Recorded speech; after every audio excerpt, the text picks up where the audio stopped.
Prof, Doktor mungkin dapat memberikan sedikit reaksi dengan sidang media yang dilakukan oleh Datuk Seri Ahmad Zahid Hamidi sebentar tadi. Menarik balik sokongan terhadap Perikatan Nasional. Bagaimana kita memahami proses seterusnya? Adakah UMNO cukup ampuh untuk menjadi dominan dan juga menjadi kingmaker dalam percaturan kerajaan pada hari ini? Bagaimana?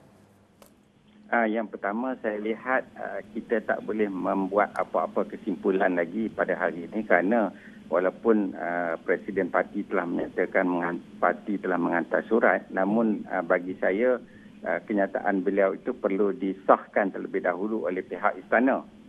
Dan jika kenyataan pihak istana yang menyatakan bahawa mereka telah menerima surat daripada UMNO, maka barulah kita boleh membuat spekulasi bahawa UMNO telah menarik diri secara rasmi. Namun masih juga terdapat beberapa perkara yang boleh kita simpulkan kerana kenyataan Presiden yang mewakili parti, ia sebenarnya adalah satu gambaran yang tidak menyeluruh berkaitan dengan sokongan dan juga kenyataan daripada pemimpin-pemimpin UMNO lain yang berada dalam kerajaan, terutamanya juga anggota-anggota Parlimen UMNO. Kerana kita lihat bahawa ramai daripada mereka juga telah membuat kenyataan sebelum ini, mereka terus menyokong kerajaan di bawah pimpinan PN. Jadi kalau kita lihat kepada mesyuarat Majlis Tertinggi petang tadi, walaupun ianya adalah keputusan MT, tetapi kebanyakan anggota MT bukan berada di dalam kerajaan dan bukan anggota parlimen.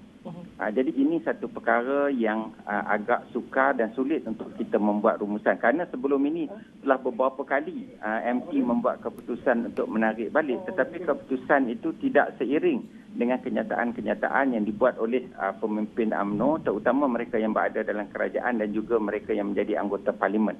Jadi bagi saya masih terlalu awal untuk kita nak menyatakan bahawa kerajaan pada hari ini tidak lagi mendapat sokongan walaupun UMNO secara rasmi berdasarkan kepada kenyataan Presiden telah menghantar surat tersebut.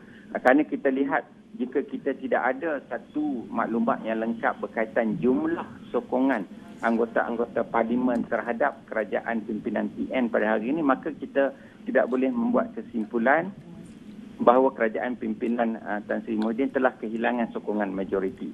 Dan jika pun surat itu telah diterima, maka proses yang seterusnya kalau kita lihat akan juga berlaku seperti sebelum ini. Jika sekiranya yang di-Pertuan Agong merasakan bahawa Perdana Menteri telah tidak lagi mendapat sokongan dan juga berdasarkan kepada situasi semasa jumlah sokongan itu masih lagi tidak dapat dipastikan, maka proses yang telah dibuat sebelum ini di mana yang di-Pertuan Agong memanggil setiap anggota parlimen untuk menentukan sejauh mana mereka ini terus-menerus memberikan sokongan kepada Yang Berhormat Perdana Menteri sekarang. Jadi bagi saya proses ini masih panjang dan ia tidak berhenti ataupun tidak menjadi satu titik noktah apabila UMNO telah menghantar surat menyatakan mereka menarik balik sokongan. Jadi sebenarnya banyak fakta-fakta yang perlu kita tunggu dan juga banyak perkara-perkara yang perlu kita perhalusi terlebih dahulu sebelum kita membuat kenyataan dan kesimpulan menyatakan bahawa kerajaan pimpinan PN pada hari ini tidak lagi mempunyai sokongan majoriti. Pada pandangan Prof. Dr. Muhammad Tada, apa yang bakal dilakukan oleh pemimpin-pemimpin kanan dalam kerajaan dan juga dalam UMNO seperti Datuk Seri Ahmad Zahid Hamidi dan juga oleh Datuk Seri Hishamuddin Tun Hussein? Dr. Muhammad Tada, apa yang kita boleh jangkakan daripada mereka pada selepas ini? Kerana kita lihat yang pertama, Datuk Seri Hishamuddin bukan merupakan anggota MT. Jadi sudah tentulah beliau tidak menjadi sebahagian daripada keputusan yang telah dibuat oleh MT. Jadi dan kalau kita lihat kenyataan beliau sebelum ini dan juga kenyataan pemimpin-pemimpin UMNO yang berada dalam kerajaan sebelum ini, kenyataan mereka adalah tetap dan mereka telah menyatakan bahawa mereka berterusan menyokong pimpinan kerajaan yang ada pada hari ini. Jadi bagi saya mungkin kita belum tahu sejauh mana keputusan, walaupun kita tahu bahawa YB Lenggong telah meletakkan jawatan, namun keputusan YB Lenggong itu mungkin sealiran kerana beliau merupakan sebahagian daripada pimpinan UMNO Perak di mana Presiden UMNO ialah wakil rakyat yang juga datang daripada Perak.